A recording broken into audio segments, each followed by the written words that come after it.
So I'm going to briefly explain what the Fly5 are. All right. So with the Fly5, we have our window, our water intake, our workout, our sunlight exposure, and sleep. Those are the Fly5. And now I'm going to briefly go into each one of them because I want you to be able to implement these things into your daily life and make it a seamless thing that you do every day. So our water intake. We want to drink half our body weight in ounces each day if we can. Okay, that is the goal. All right, half our body weight in ounces. We also want to work out each day, whether that be a high intensity exercise or going for a walk. The American Heart Association recommends that we do at least 15 minutes of vigorous exercise or 30 minutes of light to moderate exercise 5 times a week. So what does that look like? We have our Fly Bodies workouts that are 15 to 20 minutes long, or you can go on a walk for 30 minutes, and that would be your daily exercise, okay? So we got water intake, our workout. Now let's talk about our window, okay? Our eating window is when we take our first bite of food and then when we take our last bite of food for the day. So that is our eating window. So let's say we take our first bite of food at 8 a.m. and then we take our last bite of food at 8 p.m. Our eating window would be 12 hours, okay?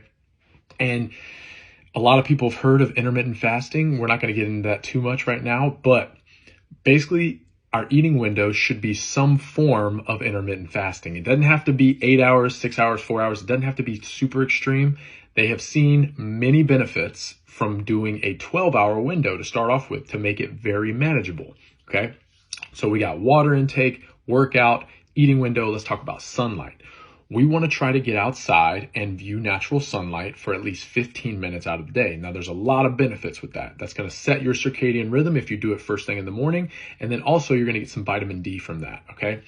So I'm going to go into those a little more. I know you probably have some questions about that, but 15 minutes of natural sunlight outside if you can in like short sleeve shorts so that you're getting vitamin D and also viewing that natural sunlight to set your circadian rhythm.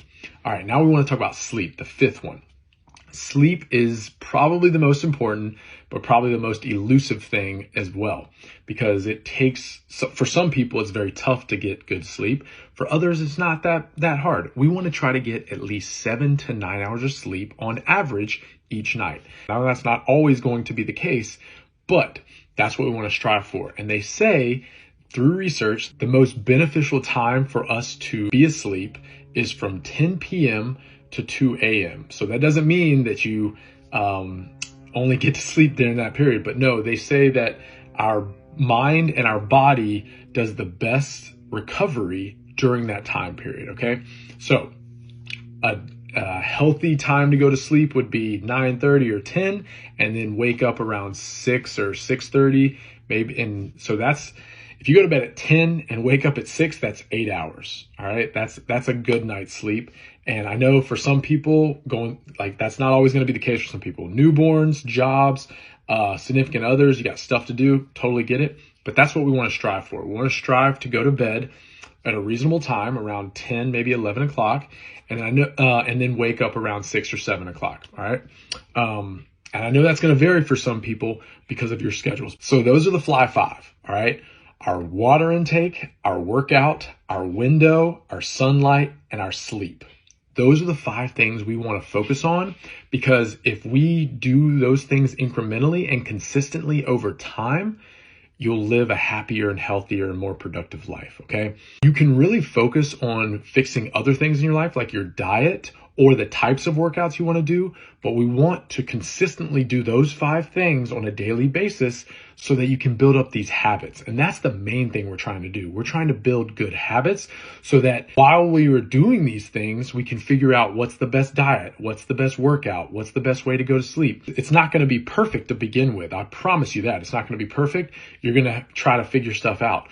But the main thing is to have these in your tool belt, these 5 things in your tool belt, so that you can continuously do those, so that you know you're performing healthy habits that will serve you over the long term. So those are the Fly5. I'm going to make more in-depth videos on those 5 topics so that I can answer any questions you may have. But that's a brief explanation of what the Fly5 are, and that's why we want to do them, okay? I know that may be completely different from your lifestyle now, and it might be very similar to your lifestyle now. But those are the things that we want to track so that we know we're headed in the right direction. All right. So start doing those Fly 5 tomorrow and get after it. Thanks, guys.